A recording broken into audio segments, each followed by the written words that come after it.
What is a boring life? When I take a moment to think back on all the decisions my past self has made, they were always decided with the opinion of others in mind.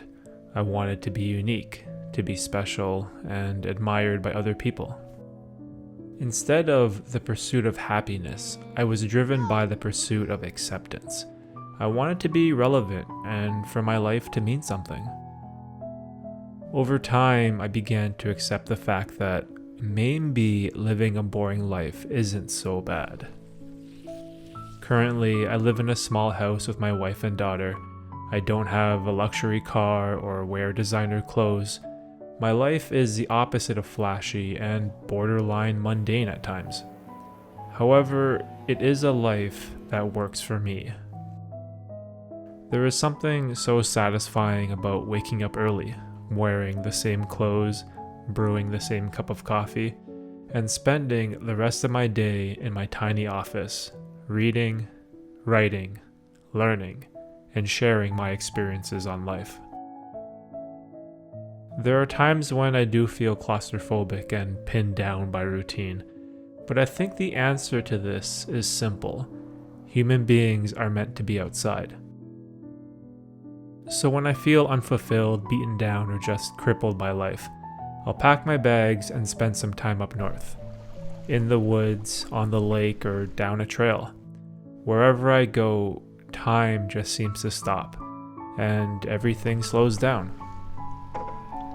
There will be a moment when you're alone with your thoughts, and you will discover what truly is important to you and what is not. Discard the expectations of society and create a life that is appealing to you, rather than creating one that is appealing to others. My name is Derek. I am a filmmaker and storyteller from Toronto, Canada, and this is why I'm okay with living a boring life.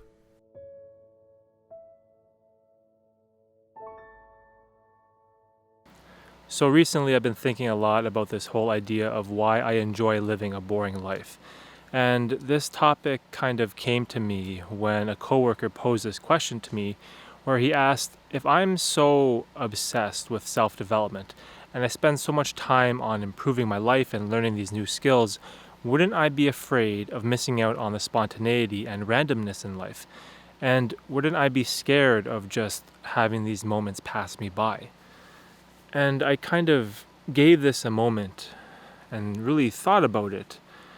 And from his perspective, my life does seem incredibly boring because he could never see himself wearing the same black shirt every day.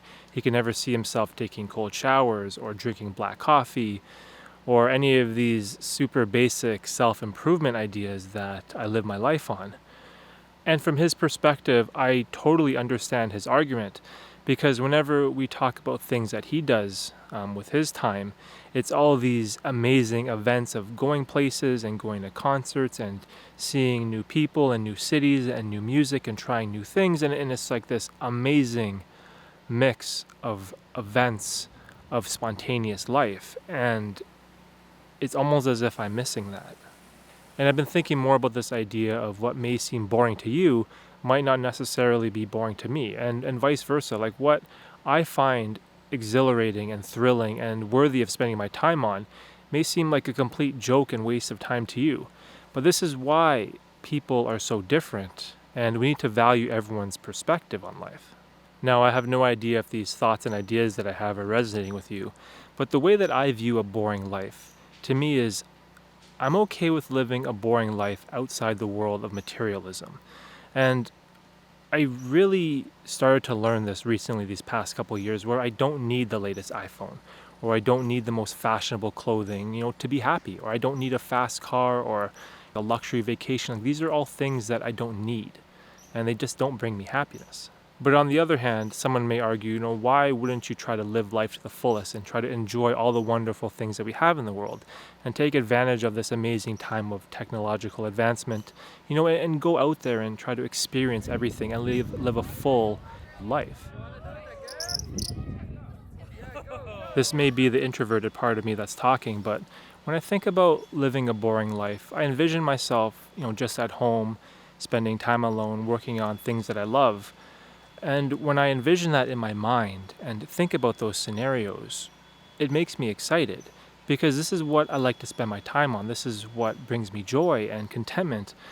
And it's just doing the same mundane, boring things day in and day out that just make me happy.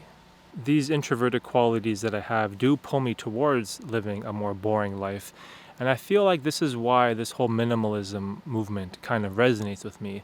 I don't really consider myself or identify as a true minimalist, but a lot of their concept and ideas, they're kind of growing on me, and I understand their point of view. But at the same time, maybe it's my extroverted personality that's also pulling in the other direction to want to make me do difficult things, that wants me to go outside of my comfort zone and try wild, spontaneous challenges that will make me grow as a person.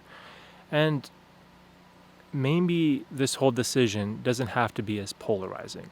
Maybe it doesn't have to be one or the other. And the answer lies somewhere in the middle. Maybe I am more of an ambivert, where I have qualities from both sides of the spectrum. This may sound extremely dark and morbid, but when I think about my life in death, are people going to remember me for the phone that I had, the car that I drove, or the house that I lived in?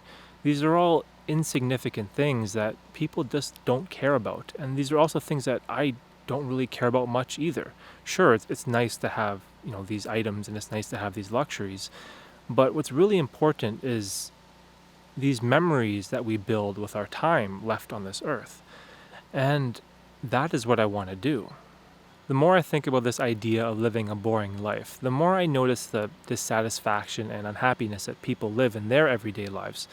And I think what's happening is that they get caught up in this rush and goal for success, and they're just never satisfied. And I've always been wondering, what is that? Why do we never have enough? Why are we never satisfied? Why do we always want more? And I stopped and I really thought about the word enough. What is enough to me? Usually the first concept that comes to mind when I think about this idea of enough is having enough money. And if I'm going to be financially secure to do the things that I love to do with the time that I have left on this world. As I think that I've mentioned this before, but I believe that time is our most important resource because you just can't get more of it. And I want to be able to maximize the time that I have left and just do the things that I love to do. At the end of the day, I don't have all the answers, but I think it's important to share these ideas and perspectives I have on life that may help someone out there in the world. Because the more I think about this boring life that I'm living, maybe the answer is just to break it down and figure out what are the things that just satisfies this idea of having enough. What is enough financially? What type of success is enough for me to be happy? And these are the most important questions in life that I want to discover and figure out for myself so that I can make the best decisions possible moving forward. If any of these ideas resonated with you, please let me know. I'm always open to hearing perspectives on this idea of living a more boring and satisfied life. Maybe some of the thoughts and processes that I've kind of worked through in my mind are incorrect, or maybe there's a better way at viewing this whole concept. So I think that's pretty much it. And as always, thanks for watching.